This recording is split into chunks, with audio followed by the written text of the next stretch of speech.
Hello everyone. तो अब हम करेंगे इंजीनियरिंग मैथमेटिक्स 2 जो कि आप बीटेक सेकंड सेमेस्टर में पढ़ते हो। इंजीनियरिंग मैथमेटिक्स फर्स्ट जो कि आप फर्स्ट सेमेस्टर में पढ़ चुके हो। अब हम करने वाले हैं इंजीनियरिंग मैथमेटिक्स 2 जो बीटेक फर्स्ट ईयर वाले जो सेकंड सेमेस्टर में पढ़ते हैं। और जो पहला यूनिट है, पहला यूनिट का आपका नाम है ordinary differential equation of higher order. Second unit आपका जो उसके नेम है multivariable calculus second. And third unit जो आपका है सीक्वेंस एंड सीरीज। जो फोर्थ यूनिट है कॉम्प्लेक्स वेरिएबल डिफरेंशियल। और जो फिफ्थ यूनिट है कॉम्प्लेक्स वेरिएबल इंटीग्रेशन। तो ये जो फोर्थ और फिफ्थ है काफ़ी कनेक्टेड है एक दूसरे से। और देखो फोर्थ यूनिट जो आपका है, फोर्थ यूनिट आपके ऑलरेडी कॉर्डस पे सर्च करोगे, प्लेलिस्ट पे जाओगे आप, तो fourth unit complex variable differential है ना, ऑलरेडी 11 वीडियो आई थिंक है जो कि पूरा आपके सिलेबस के अकॉर्डिंग कंप्लीट हो चुके हैं।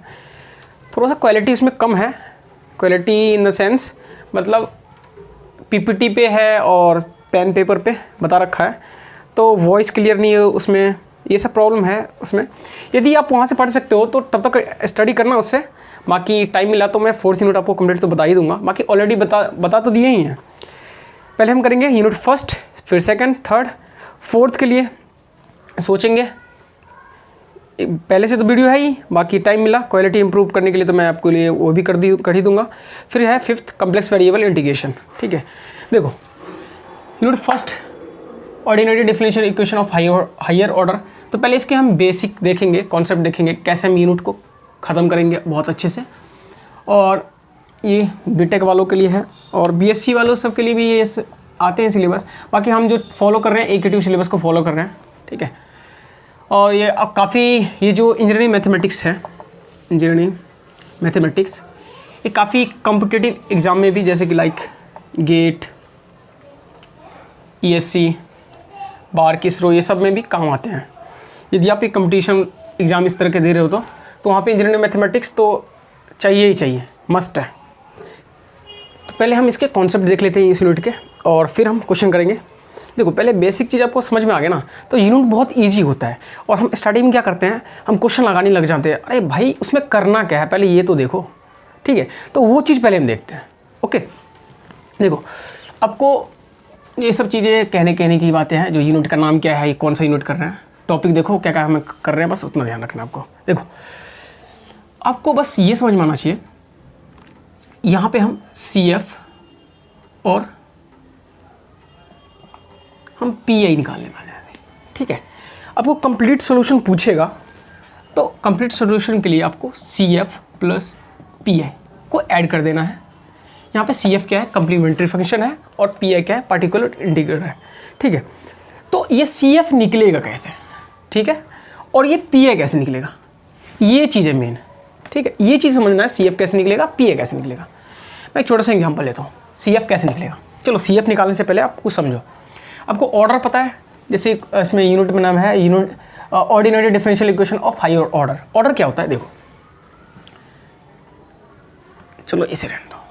आपने ये तो पढ़ा होगा dy/dx, ये भी किया होगा आपने, डी स्क्वायर डेल स्क्वायर या y/del x²। देखो जितना टाइम्स वो डेरिवेटिव होता है ना, वो उसका ऑर्डर होता है। जितने टाइम्स वो डेरिवेटिव होता है उसका ऑर्डर होता है। यहाँ पर कितने बार डेरिवेटिव हुआ, एक बार, तो इसका ऑर्डर क्या होगा, 1 होगा। कितने बार डेरिवेटिव हुआ यहाँ पे, 2 बार, तो इसका ऑर्डर 2 हो जाएगा। यहाँ पे मान लो 3 लिखा है या 4 लिखा है, यहाँ पे ये 4 लिखा है, तो इसका ऑर्डर क्या होगा, इसका ऑर्डर 4 हो जाएगा। ये ऑर्डर है। ठीक है, आपने डिग्री भी सुना होगा, डिग्री क्या होता है, इसका पावर कितना है। यहाँ पे मान लो ब्रैकेट क्लोज करके लिखा हुआ 10 लिखा है, तो इसका डिग्री कितने हो गए, 1 हो गए। ऑर्डर पूछेगा तो ऑर्डर जितने बार टाइम्स वो डेरिवेटिव हुआ है, ये चीज़ ऑर्डर और डिग्री में डिफरेंस है जो कि आपको पता होना चाहिए। बाकी आपको कुछ भी पता नहीं है फिर भी समझ में आ जाएगा, ये तो है। ठीक है, बस वीडियो देखते रहो आप। ओह, तो हमें सीखना क्या है, CF एंड PA है क्या। ठीक है जी, तो CF पहले देखते हैं, PA बाद में देखेंगे। ओके, देखो ये लिखा हुआ है del/del x, या y लिखा है del x, ये लिखा हुआ है। ठीक है, इस चीज़ को हम ऐसे भी लिख सकते हैं, y हटा लो चलो यहाँ से, del/del x लिखा है तो इसे हम d लिख सकते हैं। मतलब डेरिवेटिव एक बार लिखा हुआ है, ऐसे लिखा हुआ है del² डेल एक्स स्क्वायर, तो इसका डी स्क्वायर लिख सकते हैं। कितना डेरिवेटिव होता है, 2 बार है तो 2 बार स्क्वायर लिख लिया इसमें। डेल क्यूब लिखा है, डेल एक्स का क्यूब लिखा है, तो इसमें हम डी का क्यूब लिख सकते हैं। यहाँ पे वाई लगा होता यदि वाई के रिस्पेक्ट में तो वाई लिखते हैं यहाँ पे वाई होता तो वाई लिखते हैं यहाँ पे, वहाँ पे वाई होता तो वाई लिखते हैं। यहाँ पे वाई की जगह पे तो कुछ भी हो सकता है, टी भी हो सकता है। ठीक है, एक बार और समझते हैं इस चीज़ को। देखो तो क्वेश्चन में क्या होगा आपके पास, डेल स्क्वायर, चलो इसे डेल स्क्वायर मत लिखो, लिखा होगा डेल अपॉन डेल एक्स, ये स्क्वायर है वाई एक्स स्क्वायर, ऐसे लिखा होगा क्वेश्चन में। और दूसरा लिखा होगा del upon del y upon del x लिखा होगा, प्लस 5 लिखा होगा, वाई लिखा होगा। ठीक है, इक्वल टू समथिंग कुछ भी वो लिखा होगा, मान लो 5e की पावर 2x लिखा है। ठीक है, तो इन्होंने बोला जो आप सॉल्व करो CF पी ए निकालो। तो पी ए की बात तो हम भी कर ही नहीं रहे, हम किसकी बात कर रहे हैं, CF की बात कर रहे हैं। तो CF देखो, इसे हमने आपको क्या बोला, डबल डेरिवेटिव है ना, तो इसको d का स्क्वायर लिख सकते हैं हम। ठीक है, एक और डेरिवेटिव है तो इसको d लिख सकते हैं। ये बेसिकली जो है d है क्या, डेरिवेटिव को रिप्रेजेंट कर रहा है। 5 क्या है, 5 कांस्टेंट है, सब में y है तो y बाहर आ गया। या y यहाँ पे लिख लो, यहाँ वहाँ पे लिख लो, बाद में कॉमन लेना है तो ले लो, आप y को बाहर निकलो। ठीक है, ये आपका रिप्रेजेंट, इसको कैसे करते हैं, रिप्रेजेंट करने का इसका तरीका है CF को। और इसमें ऑक्सिलरी इक्वेशन आता है, क्या आता है, ऑक्सिलरी इक्वेशन। ऑक्सिलरी इक्वेशन क्या होता है, मैं ऑक्सिलरी इक्वेशन को ए लिखता हूँ। ऑक्सिलरी इक्वेशन क्या होता है, ऑक्सिलरी इक्वेशन ये कहता है जहाँ पे D है उसे रिप्लेस कर दो m से, D को रिप्लेस कर दो m से। यदि D की पावर 5 होता तो इसको भी m की पावर 5 से रिप्लेस कर दो। ठीक है, तो ये ऑक्सिलरी इक्वेशन ये कहता है, जैसे 5 है तो 5 के साथ तो कोई D नहीं है, तो ये 5 का 5 रहेगा। मान लो सपोज इसे आपको रिप्लेस करना है ऑक्सिलरी इक्वेशन से, तो आप क्या लिख लोगे, m square plus m plus 5 equal to 0। ये ऑक्सिलरी इक्वेशन होगा। यहाँ पे फैक्टर तो करना यहाँ पर ही होगा, तो फैक्टर ही से करना है आपको, या कैलकुलेटर यूज करो, कैलकुलेटर करके इसे फिर वैल्यू निकालो। तो देखो जब इसके वैल्यू निकालो, सपोज मान लिया हमने m की वैल्यू यहाँ से आ गई 2, 5 आ गई, ये आएगा नहीं, वैसे हमने मान लिया m की वैल्यू 2 स्क्वायर है ना, तो 2 रूट्स आएंगे। क्यूब होता तो 3 आते, 4 पावर 4 होते तो 4 रूट्स आते। ठीक है जी, तो 2 आ गए हमने मान लिया। अब ये चीज़ को यहाँ पे अब पकड़े रखो, अब हम आगे ले चलते हैं आपको। देखो तो आपका ऑक्सिलरी इक्वेशन आ गया m स्क्वायर प्लस 5m, कुछ भी हो, हम ये नहीं कह रहे यही चीज़ है, ये है। तो आपने ये सब सॉल्व करने के लिए मैं अभी नहीं कह रहा हूँ, मान लो आपने सॉल्व किया तो 2 आ गया, 3 आ गया। ठीक है, तब यहाँ पे CF जो निकलेंगे इसके, CF क्या निकलेगा, C1 2 कांस्टेंट है e की पावर 2x प्लस 3 है तो C2 e की पावर 3x। ठीक है, देखो एक चीज़ और समझो, यदि होता यहाँ पे क्यूब वाला कि m का cube plus 5m square plus 6m plus 9 equal to 0, मतलब कुछ भी हो, इसका यदि आपको रूट्स निकालना हो, मान लिया हमने सपोज कर लिया। ठीक है, जो यहाँ के इसके रूट्स हैं m इक्वल टू 1 आया, 5 आया, 3 आया, ये m के रूट्स हैं। अब ये रूट्स कैसे निकालते हैं, अभी कैलकुलेटर से भी बताया है आपको, जो कैलकुलेटर से कैसे निकालते हैं रूट्स, जो क्यूब में होता है। तो ये रूट्स हैं, तो इसके जो CF निकलेंगे तो कैसे निकलेंगे, CF इसका जो हम निकालेंगे तो C1 CF इसका जो निकलेगा C1 e की पावर क्या है, इसका कांस्टेंट 1, तो 1x, वैसे 1x नहीं लिखा जाता है, x लिखा जाता है, बट फिर भी C2 e की power 5x plus C3 e की पावर 3x, इसका ये CF निकल गया। क्लियर है इतना। अब देखो, अब जो समझाने हैं आपको चीज़ें, अब वो समझो।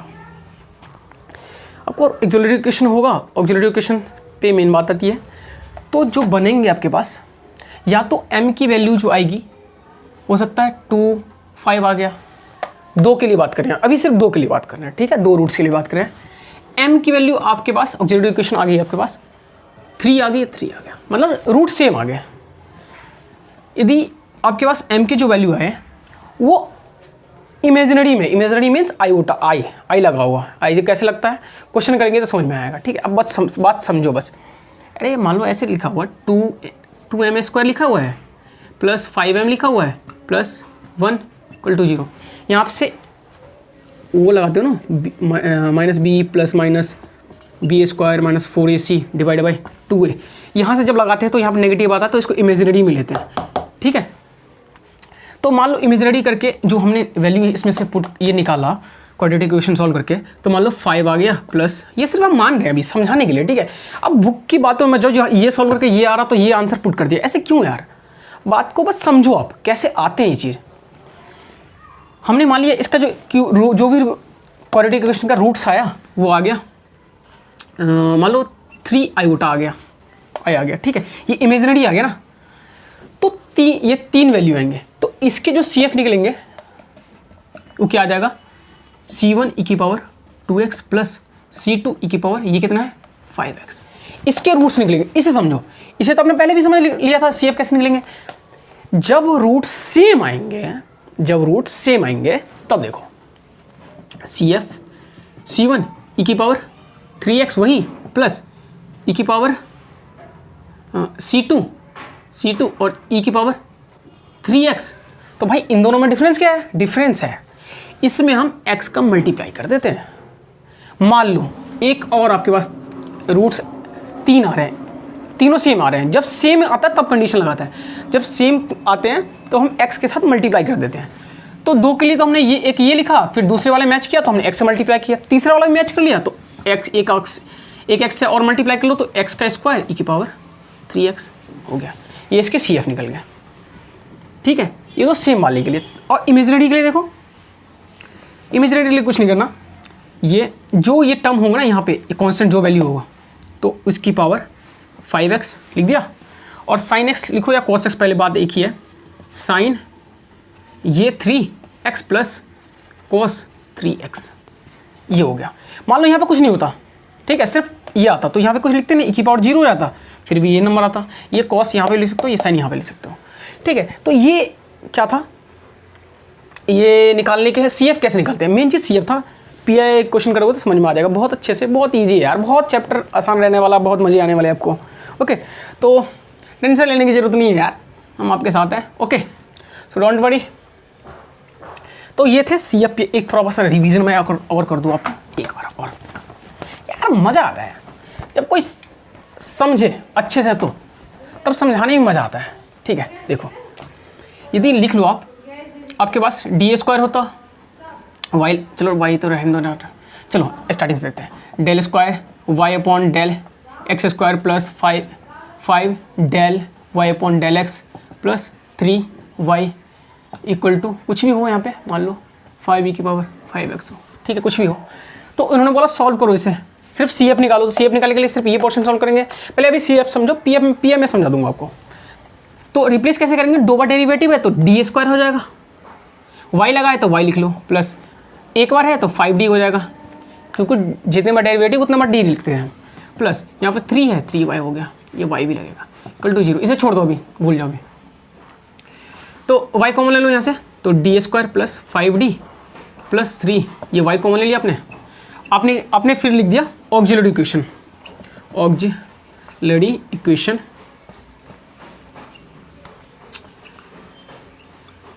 ऑक्सिलरी इक्वेशन जब आपने निकाला तो क्या बोला था हमने, d को रिप्लेस करना है m के साथ, ठीक है।